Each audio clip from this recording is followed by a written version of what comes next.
Everyone, this is Theodore from Ocean Giants, and it's really good to have you here today.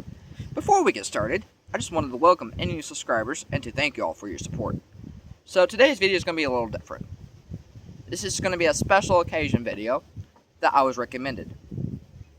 As you may know, I talk about warships, or ships in general, and that's maritime related history right there. But this video ain't that. Like I said, a special occasion. So this video is based like the Joplin tornado. Like I did a few videos before this one. And that would be these two videos here. The Joplin one and this one. I'll somehow make a playlist and type in special occasion and put those two videos on there. Or these two videos on here. And all the special occasion ones that are not maritime related you guys recommend me, I'll put them there.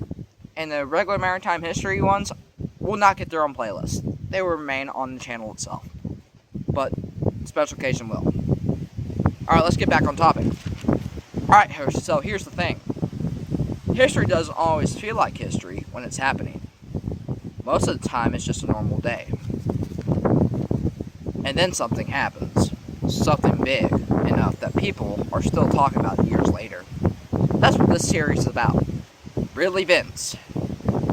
Real disasters. No exaggeration. Just what actually happened and how fast things can go from normal to completely out of control. And today we're talking about what happened in Edmonton on July 31st, 1987. I hope you enjoyed today's video. Alright, so here's the thing. Most disasters don't start looking like disasters. They start like this. It's July 31st, 1987. Imagine you're in Edmonton. It's warm, a little humid. Just a normal summer day, like it is now. As you can look around me at, because you can see. People are at work. Kids are outside playing. Nothing seems off. And if you looked up at the sky, you probably wouldn't think much of it either. Just clouds, but the way above all that, the atmosphere is starting to get unstable. Warm, moist air is pushing up from the south. Cool, dry air is pulling down from the north. Or dropping down, I should say. And then when those two things meet, things can get bad. Really bad. Now technically, there were warnings. Meteorologists knew storms were coming. But this is 1987.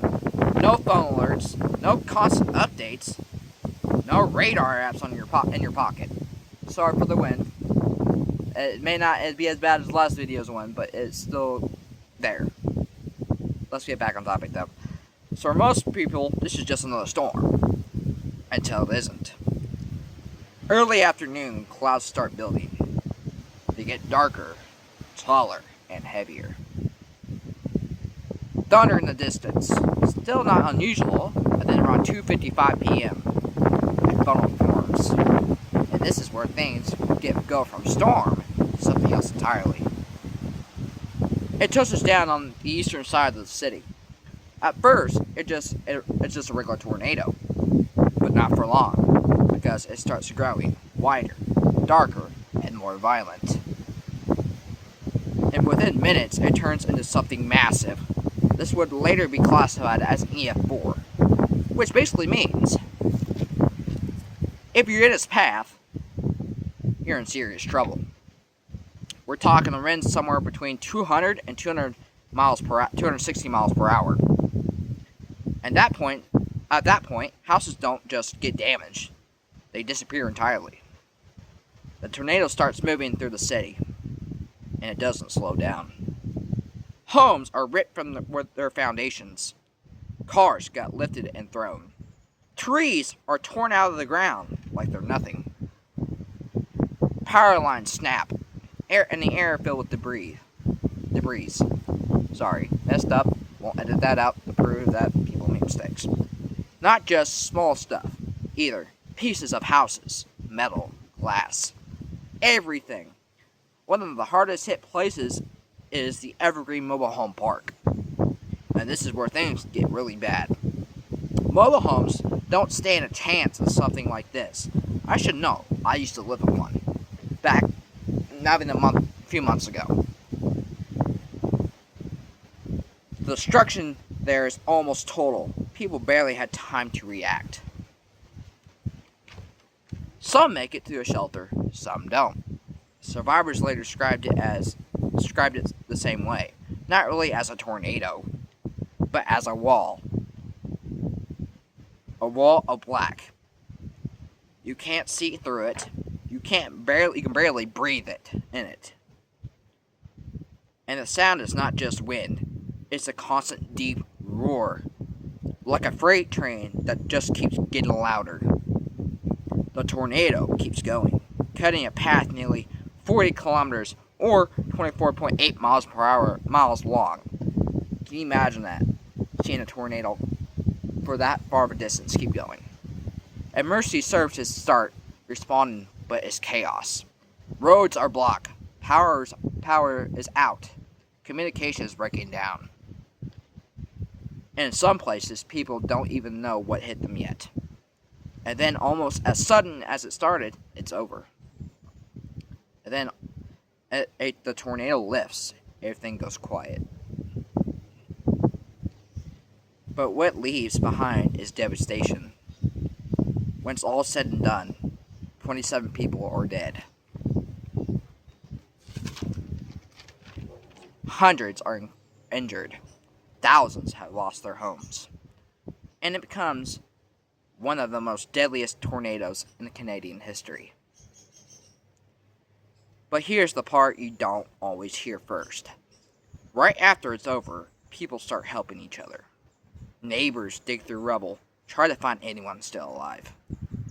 First responders push into dangerous areas, not even knowing if more structures could collapse. Volunteers show up, almost immediately. No plan, no coordination, just helping.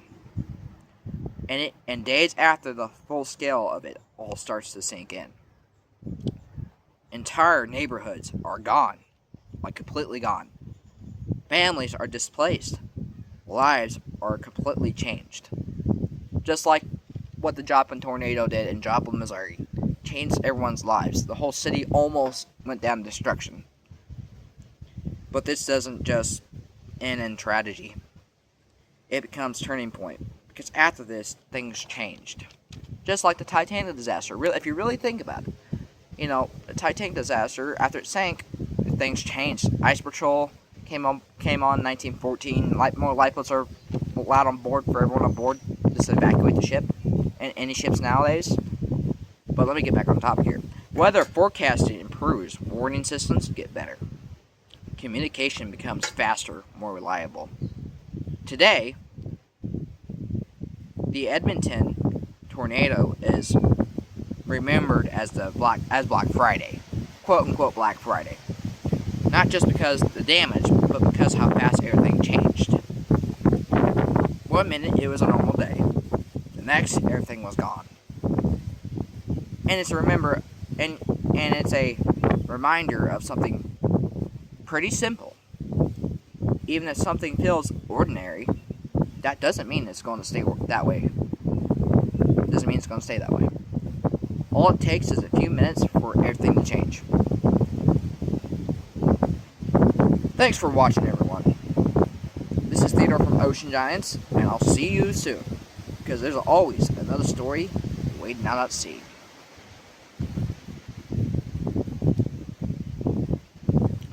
Special thanks to my dear friend Panda from Discord for the recommendation for today's video. Thank you so much for your support, my friend.